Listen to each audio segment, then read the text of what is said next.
आप कुछ नहीं हो तो किसी का करने वाले हैं। अच्छा, अगर ये आप यदि ये सोच के कर रहे हो कि मैं करूं और वो मेरा नाम ले, फिर भी अहंकार में जी रहे हो महाराज। कोई किसी का नाम नहीं लेता। एक माँ बेटे को जन्म देती है, शादी के बाद जब बेटा माँ का नहीं होता महाराज, फिर संसार में आप किससे आशा कर सकते हो। वृंदावन में, हरिद्वार में इतने ज्यादा अनाथ आश्रम खुल रहे हैं, आज भी नए नए आश्रम खुल रहे हैं। महाराज कनखल में आश्रम है गुरु जी का, वहां पे कोई भी अनाथ आश्रम नहीं था। आज से 8 साल पहले जब हम वहां गए थे पढ़ने के लिए, 10 साल पहले कोई अनाथ आश्रम नहीं था। आज की डेट में वहां पे 7 अनाथ आश्रम बने हैं और 7 फुल हैं। 10 साल के अंदर की बात बता रहा हूँ, कड़वा सच है। कनखल में 7 अनाथ आश्रम नए खुले हैं और 7 फुल हैं। ये सिर्फ कनखल, हरिद्वार में एक क्षेत्र है कनखल, वहां की बात बता रहा हूं मैं, बाकी न जाने और कितने होंगे। कहां से लोग जाते हैं, हम ही आपके तो जाते हैं। संसार में जो आप बोगे ना वही काटोगे। प्रारब्ध में आपने कुछ अच्छे कर्म किए होंगे, सो फल आज आपको मिल रहा है। आज जो आप कर रहे हैं ये आपका भविष्य, कर्म ही प्रधान है। अच्छा चलो, बहुत लोगों का कहना होगा कि महाराज हम तो बहुत अच्छे कर्म करते हैं फिर भी हम दुखी होते हैं। तो कर्म 3 प्रकार के होते हैं। कितने प्रकार के? संक्षिप्त, प्रारब्ध और क्रियमाण, ये 3 प्रकार के कर्म होते हैं। संक्षिप्त कर्म क्या होता है?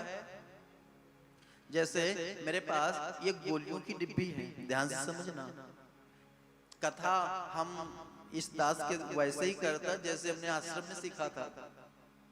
ये डिब्बी है, इसमें टेबलेट्स भरी हुई हैं। 2 टेबलेट्स निकाली खाने के लिए, बाकी ये है, और 2 मैंने खा ली। जो मैंने खा लिया वो मेरा प्रारब्ध कर्म हो गया। जो मैंने खा लिया वो मेरा प्रारब्ध कर्म हो गया। मैं जीऊं या मरूं कुछ भी हो तो मेरा प्रारब्ध है। आप क्या करोगे, ज्यादा से ज्यादा ये जो हाथ की गोलियां हैं इनको फेंक दोगे, और ये जो इसको आप ले लोगे, इतना ही तो कर सकते हो। जो हाथ में ये मेरा क्रियमाण कर्म है, जो मैंने खा लिया वो मेरा प्रारब्ध कर्म हो गया। जो हाथ में है ये मेरा क्रियमाण कर्म है। क्रियमाण कर्म बोले तो मैं खाऊं या फेंकूं।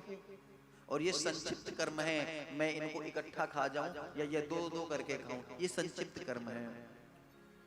तो जैसे यह जीवन है आपका,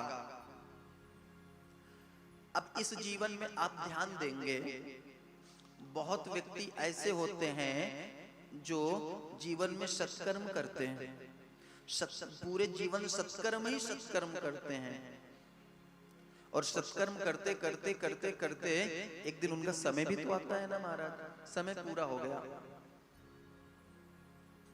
पर इसी व्यक्ति का जब पुनर्जन्म होता है, फिर वो कितना भी मान लो कुसंगत में पड़ जाए या फिर ऐसे माहौल में इसका जन्म हो जाए जहां पाप करने लगे महाराज, तो ये कितना भी पाप कर ले, परंतु अब जो जीवन जी के आया है, जो सत्कर्म किया इसने पूरे जीवन, अब वो पाप कर रहा है। तो महाराज जितना इस जीवन में इसने सत्कर्म किया है ना, तो वो कितना भी पाप कर ले, पहले तो ये पुण्य भोगेगा वो। बहुतों को आपने देखा होगा जो कभी जल भी नहीं चढ़ाते, कभी पूजा भी नहीं करते, कभी सत्कर्म भी नहीं करते, कभी किसी का भला ही नहीं करते, बुरा जरूर करते हैं, लेकिन ऐसे लोग भी सुखी हैं। ऐसे लोगों को जुकाम तक नहीं होता। और हम महाराज सुबह शाम दोपहर तीनों टाइम भगवान की आरती पूजा पाठ, फिर भी हम पे इतने संकट। समझ में आ रहा है ना मैं क्या कहना चाह रहा हूं? जीवन यू की तरह, यू कैसे होता है, ऐसे होता है ना। तो यदि हम एक तरफ से पुण्य कर रहे हैं तो इधर से पाप निकल रहा है। जब पुण्य करते करते पूरा भर जाएगा, समय पूरा हो जाएगा, फिर जब पुनर्जन्म होगा, फिर हम चाहे पाप ही क्यों न करें तो पहले पुण्य निकलेगा, फिर पाप पूरा भर जाएगा, तो फिर जब उस जन्म होगा तो अब हम सत्कर्म करने लगे, लेकिन फिर भी हम दुखी हैं। क्यों? क्योंकि हमने प्रारब्ध में पाप किए थे, अभी वो पाप निकल रहा है। जब पुण्य करते करते जब पाप खत्म हो जाएगा, पुण्य निकलने लगेगा, तब महाराज हमें शांति की अनुभूति हो सकती है थोड़ी बहुत। तो कर्म का ही सारा खेल है। कर्म के बारे में समझ में आ गया आपको? कर्म से है इंसान, कर्मण्येव विलीयते कर्मण्येव धिकारस्ते। कर्म ही कर्म में विलय होता है, कर्म ही सुख का अनुभव होता है महाराज।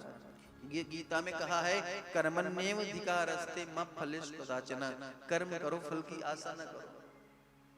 ये मत सोचो कि हमने कर दिया तो हमारा नाम हो, या फिर हमने कर दिया तो हमारे प्रति हमेशा एहसान मंद रहे। नहीं मारना, आप करो, साइड में रखो, परमात्मा देख रहा है। और आप करने वाले कौन होते हो? उसने सामर्थ्यवान बना रखा, तभी तो आप कर रहे हो, वरना तो आपकी सामर्थ्य तो इतनी भी नहीं है कि आप एक लोटा जल भी चढ़ा पाओ।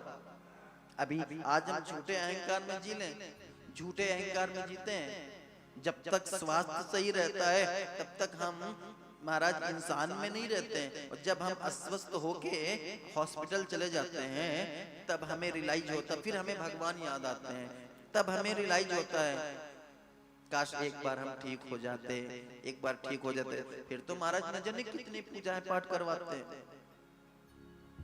हैं। दुख में सब सुमिरन करे, सुख में करे न कोई।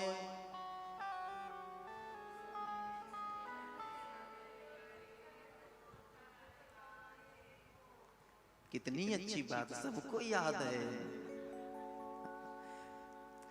करता कौन कौन? थोड़ा हाथ तो उठाओ ऊपर। करता कौन कौन है? 3 लोग करते हैं। आप लोग ईमानदार हो, ये मुझे देख के अच्छा लगा। झूठ का हाथ कोई नहीं उठाया। महाराज भीड़ हमने बहुत देखी, कथाओं में बहुत भीड़ देखी, हजारों हजारों की भीड़ देखी, परंतु हर जगह श्रोता नहीं मिलते।